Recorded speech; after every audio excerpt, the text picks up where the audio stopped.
I I think the reality is the market we're going to be in for the next year is all about being solution based. Right? You have to understand all the different ways and buy properties or sell. And so make sure that you put that in your pocket, mortgage hacks that you can lean into in this time to do broker moment.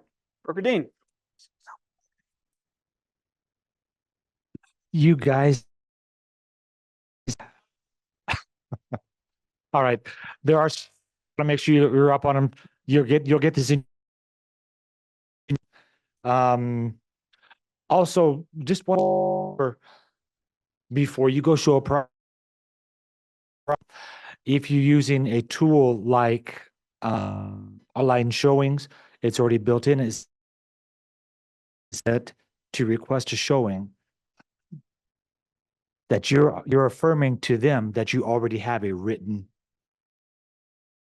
sorts, a showing agreement. Okay, just want to make sure you do. And then it's here. It's okay. That's an old movie. You wouldn't know what that is. The new Repsy is,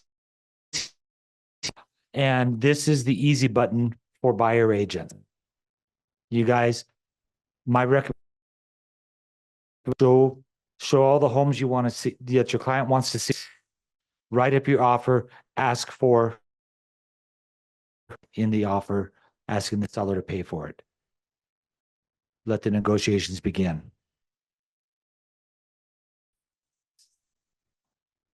Yep. Why I said it's the easy button. Now is the question beyond what the brokerages have already agreed to. If you don't listing agent to say, hey, just one, you should have that conversation. Do talk to other agents, but listing agent, hey, what is your seller willing to do? And that way there is no agreement between brokerages. The agreement between brokerages is the mission agreement. And that's a agreement. I'm not asking for that before I write the offer and saying, I want what I want. Yes.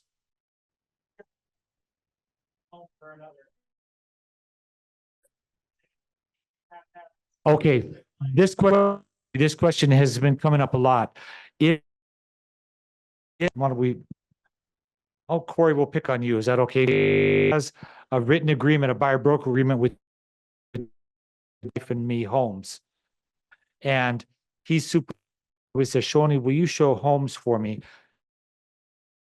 Brokerage, there's no need for a new agreement because we have an agreement already. You're simply showing on behalf of Corey and they share the same broker.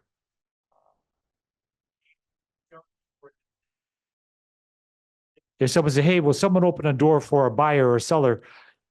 Sure that they have an agreement because otherwise it opens this up to lawsuits. And that's really exciting.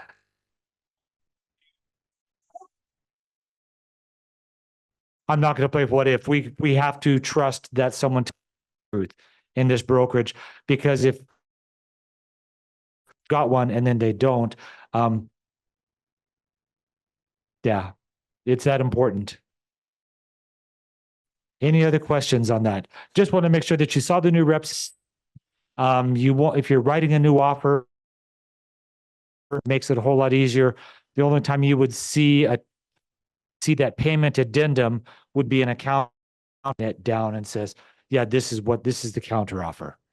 But that's all I have for today. All right, let's jump into it. So how many of you watched the Olympics this year? Okay. We had our baby on the 29th, which was when the Olympics had started, and we basically watched 2 weeks. So it was fun to see some of the events.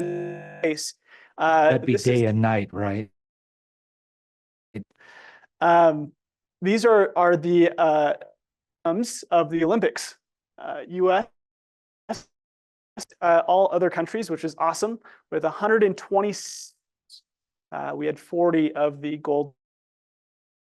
Great. Probably one of the coolest settings that Olympics. You saw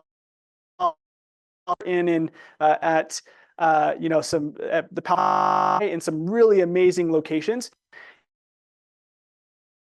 From this, I think the best event was probably one, right? This was probably the best athlete. You have seen this.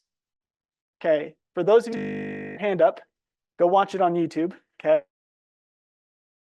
First year that they've done breakdancing in the right, and also the last time Olympics because of her amazing performance. She just said this is the last time it ever has to be. Yeah. But we had some amazing Olympians from the U.S. Really cool highlighting moments. But one that I think my favorite to watch. Let's right on YouTube.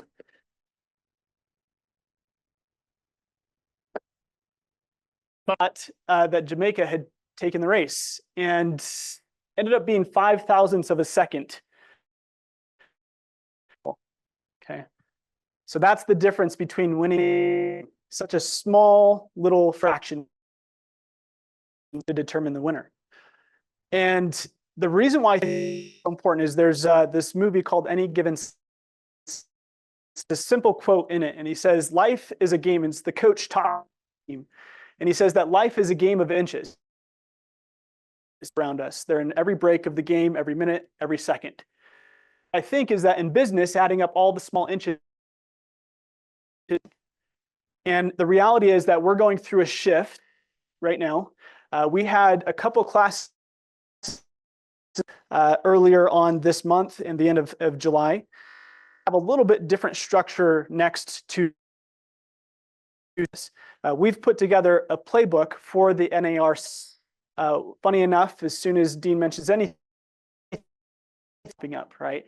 And the reality is, I'm sure a lot of people have questions to navigate this, but more importantly, what we want to equip frameworks, the ways to actually articulate it to clients, to be able to guide them through this process. And really, we agents out there when it comes to just being equipped, right? You understand this time how to win business, and so how do you adapt, evolve, and thrive in 2020? So make sure that you're here for team meeting next Tuesday. It's going to not only explain in very simple terms what's changed, how you explain it to clients and some of the frameworks that you should to be aware of. All right, so now